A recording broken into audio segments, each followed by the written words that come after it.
So the trending is maybe something we don't talk about enough, but like the change in the projected um, result, the trend in that projection, we talk about more than the actual latest projection. Yeah, I mean, that's almost a complete paradigm shift for the conversations. I mean, almost all of the conversations I'm involved in with leaders, a lot of times, if you don't have the sequencing right, your conversations are historical. Right. It's what happened last quarter, and then what are our plans? Let's bake them for next quarter. And everybody's panicking because they can't hit the goals that are set out for Right. next quarter. They're like, Right. wait, how are we going to achieve those? What's our tooling in place? All I know is what we performed 30 days ago or 90 days ago versus like operating on the change of the business in that trajectory is pretty wild shift. And you have to get the sequencing right to even be able to do that. Otherwise, people wouldn't even know how to talk about it. That's right. That's right. I mean, it's back to the old sports adages too, right? You typically don't try to make up for striking out by hitting a home run the next time you're up. You don't. You try.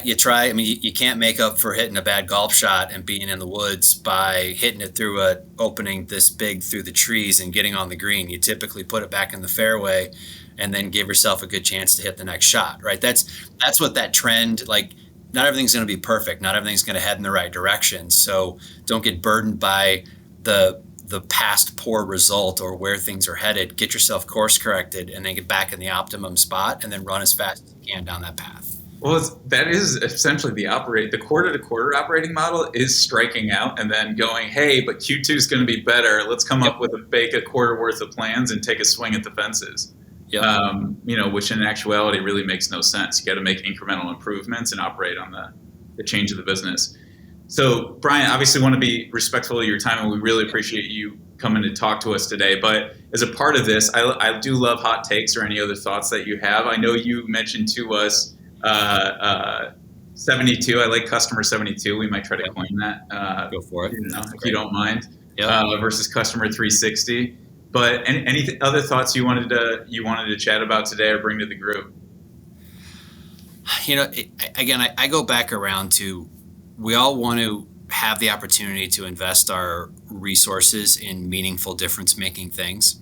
So think about what it typically means to take any platform or any area of your organization to the cloud. What you hope you're buying are all of the foundational things that are either easier to do, automated in some way, more configurable versus hardcore development. They require a little different skill mix, and they really give you the opportunity to make the difference making things. And we sit around and talk about that all the time as a team, right? It's back to the old adage, knowledge is a commodity these days. It's understanding how to apply it and when to apply it that can make a difference to the business. That's what we want our team to spend time doing. And that's what we feel like we can do a lot more of, having gone through this journey and continuing down this path.